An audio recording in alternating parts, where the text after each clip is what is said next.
পঞ্চম আসমানে ছিল হজরতে হারুন আলাইহিস সালাম, ষষ্ঠ আসমানে ছিল হজরতে মূসা আলাইহিস সালাতু ওয়াস সালাম, আর সপ্তম আসমানে ছিল হজরতে ইব্রাহিম আলাইহিস সালাতু ওয়াস সালাম। কথাগণ ঠিক কিনা? প্রথম আসমানে যেমন দরজা আছে, দ্বিতীয় আসমানেও তেমন দরজা আছে, তৃতীয় আসমানেও দরজা আছে, চতুর্থ আসমানে দরজা আছে, পঞ্চম আসমানে দরজা আছে, সব আসমানেই দরজা আছে। এবার প্রথম আসমানে প্রহরী একটা ফেরেশতা আছে, দ্বিতীয় আসমানে ফেরেশতা আছে। এইভাবে প্রত্যেকটা আসমানের দরজায় ফেরেশতা প্রহরী নিযুক্ত করেছেন। তিনি কে? চিল্লা বলেন, তিনি কে? আল্লাহ। এখন হবে কথা, এই যে সপ্তম আসমানে হজরতে ইব্রাহিম আলাইহিস সালাম ওখানে আসেন। ইব্রাহিম আলাইহিস সালাম বাইতুল মামুরের সাথে ঠেস দিয়ে আসেন। বিশ্বনবী সাল্লাল্লাহু আলাইহি সাল্লাম ওখানে গিয়ে দেখলেন বাইতুল মামুরের সাথে বিশ্বনবী হজরতে ইব্রাহিম আলাইহিস সালাম হেলান দিয়ে আসেন। বাইতুল মামুরটা কি? বাইতুল মামুরে কারা নামাজ পড়ে? বাইতুল মামুরে ফেরেশতা নামাজ পড়ে। কত হাজার ফেরেশতা! ওরে বাবা, এ তো বড় আলেম দেখছি। চিল্লা বলেন আলহামদুলিল্লাহ, আরো জোরে বলে আলহামদুলিল্লাহ। বাইতুল মামুরে ৭০,০০০ ফেরেশতা একসাথে এক ওয়াক্ত নামাজ পড়ে। দ্বিতীয়বার আর কখনো ওই মসজিদে নামাজ পড়ার সুযোগ পায় না। তাহলে এখন চিন্তা করেন ফেরেশতা কত। এবার বাইতুল মামুরের পাশে আছে সিদরাতুল মুনতাহা। সারা জীবন শুনেছেন সিদরাতুল মুনতাহা। সিদরাতুল মুনতাহা মানে কি জানেন? কথা কম, জানেন কি? সিদরাতুন মানে হচ্ছে কুল বৃক্ষ, আর মুনতাহা মানে শেষ প্রান্ত। তাহলে সিদরাতুল মুনতাহা মানে শেষ প্রান্তের কুল বৃক্ষ। অনেক আলেম সিদরাতুল মুনতাহা যদি জিজ্ঞাসা করা যায় ওর ক্ষমতা নাই এর অর্থ বলা। আমরা শিখেছি যোগ্য শিক্ষকের কাছে। আপনাদের মসজিদের ইমাম হযরত মাওলানা শফিউল্লাহ আনসারী সাহেব, উনি ছিলেন আমার শিক্ষক। আমি ওনার কাছে আরবি ব্যাকরণ শিখেছি 18 দিন। 18 দিনে আরবি ব্যাকরণ শিখে এখন মিজানুস সরব আল্লাহর রহমতে ইনশাল্লাহ মোটামুটি পারি। অবদান আমার হুজুরের। চিল্লা বলেন আমিন, আরো জোরে বলেন আমিন। আল্লাহ আমার হুজুরকে হায়াত দারাজ করুন, সকলে বলি আমিন। আচ্ছা, এবার আসেন সিদরাতুল মুনতাহা এটা কি? কুল বৃক্ষ। বিশ্বনবী সাল্লাল্লাহু আলাইহি সাল্লামকে জিবরিল আমিন বললেন, ইয়া রাসূলুল্লাহ, ইয়া হাবিবাল্লাহ, আমার সীমানা সিদরাতুল মুনতাহা পর্যন্ত, ওপারে যাওয়ার সুযোগ নাই। তাহলে যদি প্রশ্ন করা যায় সিদরাতুল মুনতাহা এটা হচ্ছে কুল বৃক্ষ, জিবরিল আমিন ওপারে যাওয়ার সুযোগ পায় না। এখন আজব কিছু কথা, সিদরাতুল মুনতাহার কাছে যে কুল বৃক্ষ আছে, এই কুল বৃক্ষের গোড়ায় 4টা নদী আছে। একটু আওয়াজ দিয়ে বলেন কয়টা নদী? এ জোরে বলেন কয়টা নদী? 4টা নদী। এখন এই 4টা নদীর মধ্যে 2টা নদী ভেতরে গেছেন আর 2টা নদী বাইরে এসেছেন। জিবরিল আমিনকে লক্ষ্য করে রাসূল সাল্লাল্লাহু আলাইহি সাল্লাম বললেন, ভাই জিবরিল আমিন, এই 4টা নদী 2টা ভেতরে গিয়েছে আর 2টা বাইরে আসলো, একটু বুঝাই দেন। জিবরিল আমিন বললেন, ইয়া রাসূলুল্লাহ, ইয়া হাবিবাল্লাহ, 2টা নদী জান্নাতুল মাওয়ার মধ্যে চলে গেছেন। কথা কন সুবহানাল্লাহ, জোরে বলেন সুবহানাল্লাহ। আর 2টা নদী পৃথিবীতে চলে এসেছেন। সেই 2টা নদীর নাম কি বলেন তো? কি বলেন? একটা হচ্ছে নীলনদ, বলেন একটা কি, আরেকটা হচ্ছে ফোরাত নদী। এখন বলেন তো দুইটা নদী যেটা সিদরাতুল মুনতাহার গোড়া দিয়ে দুনিয়াতে এসেছেন, এই দুইটা নদীর নাম কি? বলেন বলেন বলেন। নীলনদ, ফোরাত নদী। আওয়াজ দিয়ে বলেন আল্লাহু আকবার। এইবার আমরা আসি, আস্তে আস্তে আমরা কিছু বর্ণনা করব। আচ্ছা, আসমান নিয়ে অনেক কথাই বলেছি, এবার আসি একটু জমিন নিয়ে কিছু কথা বলি। আপনি বসে আছেন মাটির উপর। এই মাটি আল্লাহ পাক প্রথমে সৃষ্টি করেছেন কি? আল্লাহ পাক প্রথমে মাটি সৃষ্টি করেন নাই। গোটা পৃথিবী তখন শুধু সাগর, সাগর আর সাগর, পানি, পানি আর পানি। বলবেন হুজুর তাহলে মাটি কখন হলো? মাটি হলো, একটু আমার সঙ্গে বলেন তো। আপনারা অনেকে কক্সবাজার গেছেন, কেউ বা পটুয়াখালী কুয়াকাটা গেছেন, আবার খুলনা, বাগেরহাট, সুন্দরবনে আপনারা একটা নদী দেখেছেন। এই নদীতে ঢেউ আছে না নাই?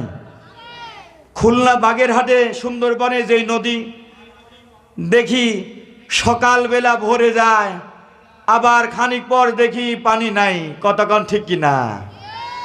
জোয়ার ভাটা, ঢেউ আছে না নাই? আছে। এই ঢেউ হওয়ার ফলে এক জায়গা পানির ফেনা হয়ে গেল, আর এই ফেনা দ্বারা আল্লাহ পাক মাটি তৈরি করলেন। এই মাটি হচ্ছে পৃথিবীর প্রথম মাটি। এখন যদি প্রশ্ন করা যায় হুজুর পানির ফেনা থেকে সৃষ্ট প্রথম মাটি, এই মাটি কোন মাটি? এই মাটি হচ্ছে কাবা শরীফের নিচের মাটি। চিৎকার দিয়ে বলি আল্লাহু আকবার। কাবা শরীফের নিচের মাটি সর্বপ্রথম সৃষ্টি করেছেন কে? কথা কয় না। কে সৃষ্টি করেছেন বলেন? আল্লাহ। এই কাবা ঘরের নিচের মাটিটাই হচ্ছে প্রথম মাটি যেটা আল্লাহ পাক সৃষ্টি করেছেন। এখন বলেন তো পৃথিবীর চতুর্দিক থেকে পৃথিবীর মধ্যবর্তী জায়গা কোনটা? কাবা ঘর। কথা কন। কাবা ঘর। কাবা ঘর পৃথিবীর মধ্যবর্তী জায়গা। এই কাবা ঘরের যেদিক থেকে আপনি যাবেন সেদিক থেকেই সমান, অর্থাৎ মধ্যবর্তী জায়গা কাবা।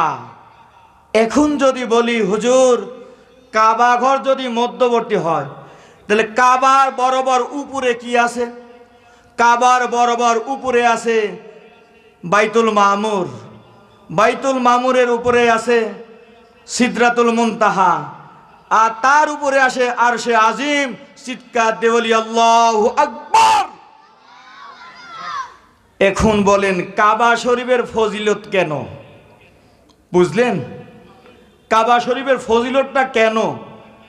কাবা শরীফ যেখানে, ওই মাটিটাই হচ্ছে আল্লাহর প্রথম সৃষ্টি। কাবা শরীফ যেখানে, ওই বরাবর উপরে হচ্ছে আল্লাহর আরশে আজিম। আল্লাহু আকবার। কি কথা!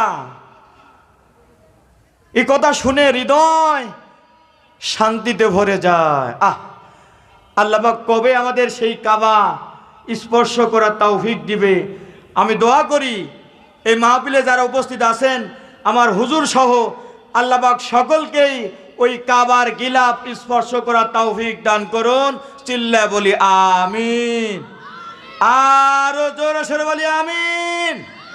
একটু জিকির করি লা ইলাহা ইল্লাল্লাহ, লা ইলাহা ইল্লাল্লাহ। জোরে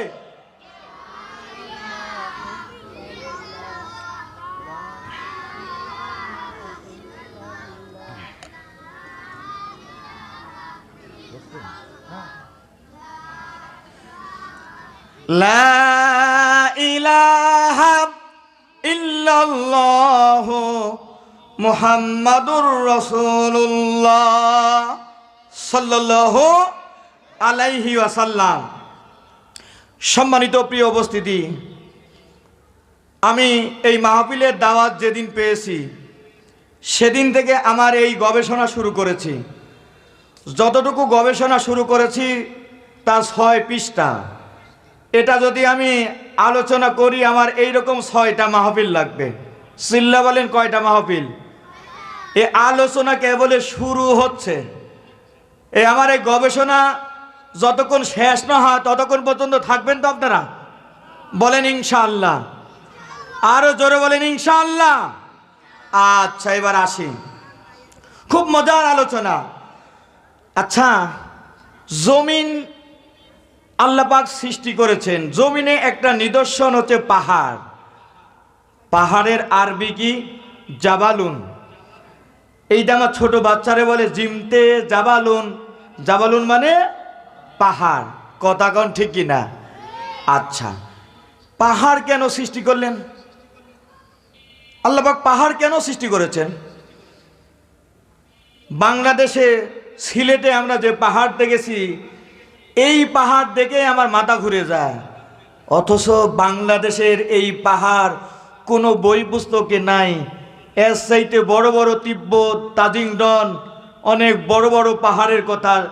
ওই পাহাড়গুলো তাহলে কত বড়? কথা কন। আচ্ছা, এবার আসেন, পাহাড়টা কেন সৃষ্টি করলেন? আমি একটা লজিক আপনাকে দেই।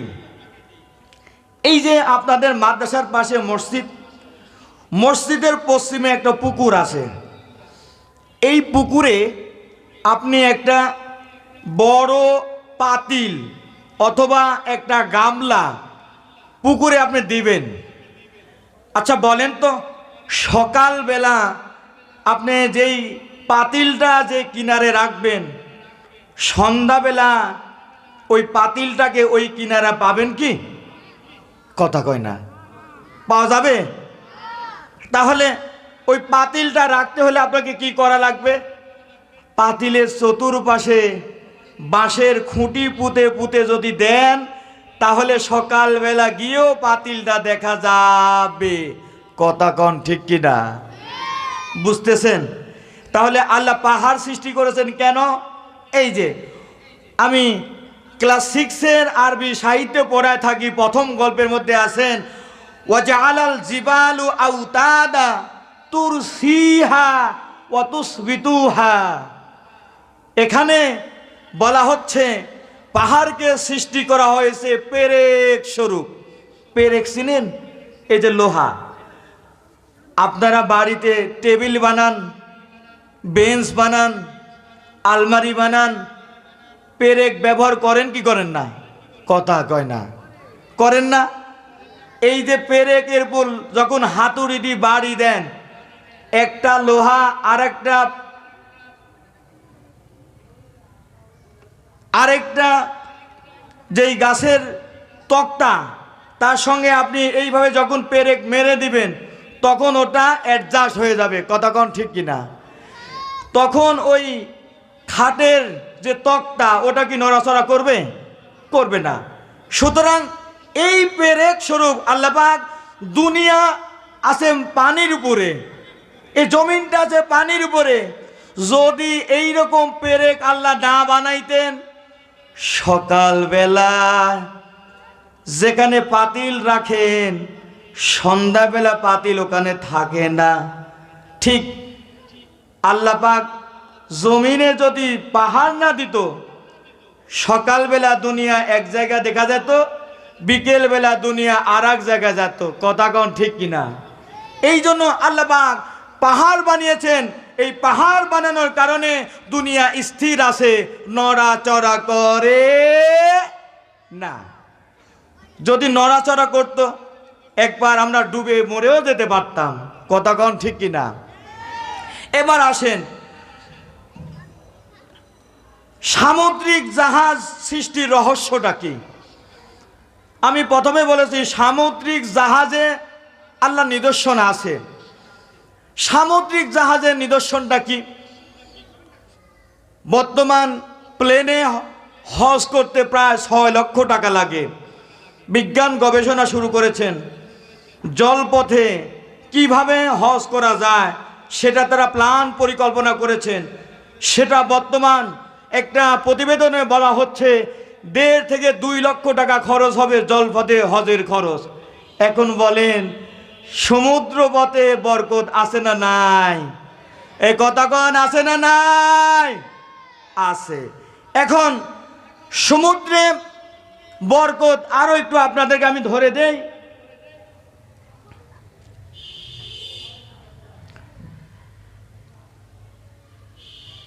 আমরা জিকির করি লা ইলাহা ইল্লাল্লাহ, লা ইলাহা ইল্লাল্লাহ। সবচাইতে বেশি খুলনা বাগেরহাটে কেন তৈরি হয় জানেন?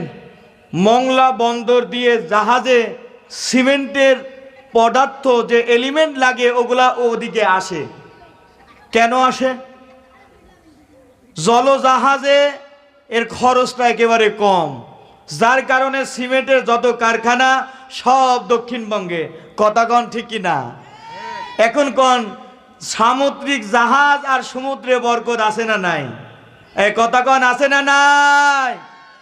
এই সামুদ্রিক মাছের মধ্যে আবার বরকত আছে।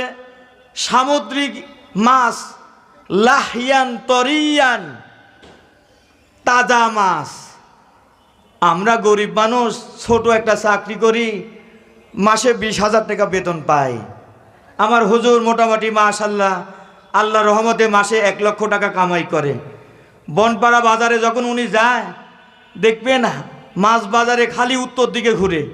ওই উত্তর দিকে বলেন তো উত্তর দিকে কিসের মাছ পাওয়া যায়? নদীর মাছ। ওরে বাবা, এবার বলেন তো নদীর মাছের স্বাদ বেশি নাকি পুকুরের মাছের স্বাদ বেশি? নদীর মাছে। আমরা গরিব মানুষ, ইনকাম কম, এই প্রথমে ঢুকে দক্ষিণ থেকে একটা সিলভার নিয়ে আসি পুকুরের মাছ। কথা কন ঠিক কি না? যাদের কামাই বেশি ওরা খালি উত্তরে যায়, সমুদ্রে বড় বড় মাছ কেনার চেষ্টা করে। সমুদ্রের মাছে বরকত দিয়েছেন কে? আজান হবে, আজানের পর আমি 5 মিনিট আলোচনা করে শেষ করে দেব ইনশাআল্লাহ। আজানের পর কর্তৃপক্ষ ইমাম সাহেব বললেন যে 10 মিনিট আলোচনার সুযোগ হবে। তো আমি 10 মিনিট আলোচনা করেই আমরা সকলেই নামাজের জন্য প্রস্তুতি নেব। সকলে বলি ইনশাআল্লাহ। এখন কোথায় ছিলাম? নদীর মাছ, লাহমান তরিয়ান, তাজা মাছ। এখন বলেন তো মরা মাছের স্বাদ বেশি নাকি তাজা মাছের স্বাদ বেশি? এই কথা বলেন। তাজা মাছের স্বাদ বেশি। প্র্যাকটিক্যাল প্রমাণ আপনারা করেছেন, কোরআনও প্র্যাকটিক্যাল। দেখেন তাজা মাছের স্বাদ বেশি, কি মিল দেখেন। আল্লাহ, কোরআনের মধ্যে এত সুন্দর কথা মিলে যায়। মরা মাছে গন্ধ লাগে, স্বাদও লাগে না।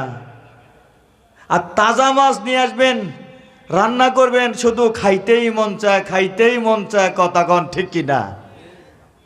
সম্মানিত প্রাণপ্রিয় উপস্থিতি, এবার আসি এই সমুদ্রের মধ্যে আরো কি কি নিদর্শন আছে। আল্লাহ পাক কোরআনুল কারীমের মধ্যে সূরা নাহাল আয়াত নম্বর 14, এই আয়াতে কারিমার মধ্যে আল্লাহ পাক বললেন ওয়া তাস্তাখরিজু মিনহু হিল্লায়াতান তালবিসুনাহা। সাগরের মধ্যে রয়েছে অলংকার আদি, যে অলংকার আদি তালবিসুনাহা মানুষ পরিধান করে। বলেন তো সাগরের মধ্যে আবার কিসের অলংকার আছে? এ কানে ঝুমকা, হাতের রুলিবালা, গলার হার, কি আছে বলেন তো? কথা কয় না। সাগরের নিচে স্বর্ণের খনি আছে। চিল্লা বলেন কিসের খনি? স্বর্ণের খনি। ফোরাত নদীতে স্বর্ণের খনি বের হবে, এটা নিয়ে সারা বিশ্ব যুদ্ধ করবে। আপনারা শুনেন নাই? কথা কয় না। শুনেন নাই? শুনেছেন। সাগরের পানির নিচে স্বর্ণের খনি আছে, আর সেই স্বর্ণ দ্বারা মানুষ কানে ঝুমকা বানাবে, হাতের রুলিবালা বানাবে, গলার হার বানাবে। কেউ রূপার রৌপ্য দিয়ে পায়ের ঝুমকা বানাবে, চিল্লায় কোন ঠিক কিনা? এখন এই যে অলংকার আকাশ থেকে আমরা পেলাম, সমুদ্র থেকে পেলাম, এটা নিদর্শনটা কার? কথা বলেন, নিদর্শনটা কার? আল্লাহ। এরপরে চতুর্থতম, আকাশ থেকে বৃষ্টি বর্ষণ। সূরা বাকারা আয়াত নম্বর 164। আকাশ থেকে বৃষ্টি বর্ষণ করেন কে? কথা বলেন কে? আল্লাহ। আকাশ থেকে বৃষ্টি বর্ষণ করেন। এই বৃষ্টি বর্ষণের মাধ্যমে আল্লাহ পাক মরা জিনিসকে জীবন্ত করেন।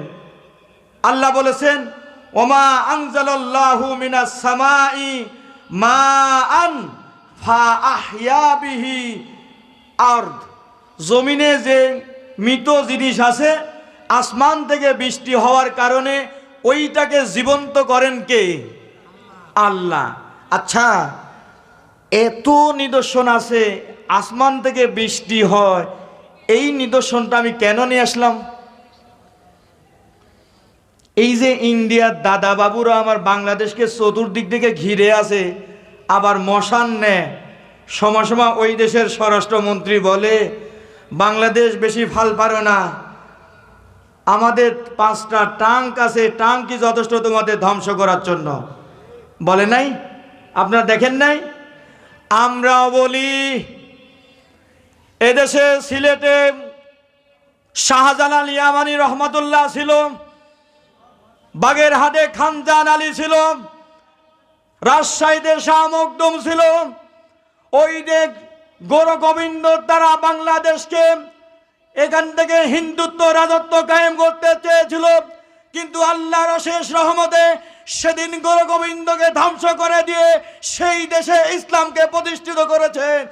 চিল্লা বলেন ঠিক কিনা?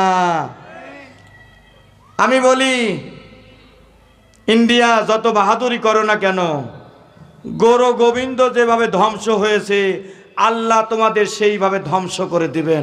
চিল্লা কোন ঠিক কিনা? সুতরাং ইন্ডিয়ার বিরুদ্ধে যুদ্ধ করার জন্য প্রস্তুতি নেন যার ঈমান আছে। যদি বিকল্প ব্যবস্থা থাকে, ইন্ডিয়ার কোনো মাল কিনবেন না। ইন্ডিয়ার কোনো মাল যদি কিনেন, বোঝা যাবে আপনার ঈমানে দুর্বলতা আছে। কথা কোন ঠিক কিনা? চিল্লা বলেন ঠিক কিনা? সম্মানিত প্রাণ প্রিয় উপস্থিতি, আকাশ থেকে বৃষ্টি, আকাশ থেকে বৃষ্টি, এই যে ফারাক্কা বাঁধ দিয়েছে, যখন ওই দেশে বৃষ্টি পানির প্রবল চাপ হয়, তখন ফারাক্কা বাঁধের 70টা দরজা খুলে দেয়, আমার দেশকে একদম তলিয়ে দেয়। কথা কন ঠিক কিনা? যদি আসমান থেকে বৃষ্টি বর্ষণের কোনো প্রকার ক্ষমতা ইন্ডিয়ার হাতে থাকতো, তাহলে বাংলাদেশকে মরুভূমি বানাই দিত ইন্ডিয়া। কথা কন ঠিক কিনা? এই আসমান থেকে বৃষ্টি বর্ষণের ক্ষমতা যদি আমেরিকা দিত, আমেরিকা যত মুসলিম রাষ্ট্র আছে কাউকে বৃষ্টি দিত না। কথা কন ঠিক কিনা? আবার এই পানি বর্ষণের ক্ষমতা যদি আমার দেশের যে স্বৈরাচার ছিল এদেরকে যদি দিত, তাহলে যারা কোরআনের পক্ষের লোক এদেরকে পানি অভাবে হত্যা করে ফেলতো। কথা কন ঠিক কিনা? তাহলে পানি বর্ষণের ক্ষমতা একচ্ছত্র অধিপতি যিনি, তিনি কে? চিল্লা বলেন তিনি কে? আল্লাহ। এজন্য আমি বলি, এটার ক্ষমতা একমাত্র আল্লাহর, এটার ক্ষমতা একমাত্র আল্লাহর। আর একটা নিদর্শন আমি 2 মিনিটে বলে শেষ করে দেব। দিন এবং রাত, দিন এবং রাত নিদর্শনটা কার? এ কথা কন কার? আল্লাহর। দিন আর রাত, এখন যদি বাংলাদেশের দিনের প্রয়োজন হয়, ক্ষমতা যদি ইন্ডিয়ার হাতে থাকে, তাহলে রাতকে চেঞ্জ করে দিন করে দিত না? অথচ বাংলাদেশে এখন প্রয়োজন রাত। এই জন্য আল্লাহ পাক দিনকে যখন করবেন দিন, দিন তখনই দিন হবে। আল্লাহ পাক যখন নির্ধারণ করবে রাত, তখনই রাত হবে। এখানে দুনিয়ার কোনো মানুষের ক্ষমতা নাই, ক্ষমতা নাই, ক্ষমতা নাই। আওয়াজ দিয়ে বলেন ঠিক কি না? তাহলে আজকের আলোচনা যতটুকু আমরা শুনেছি, বুঝেছি, এর উপর আমল করার চেষ্টা করব। আল্লাহ পাক আমাদের সকলকে তৌফিক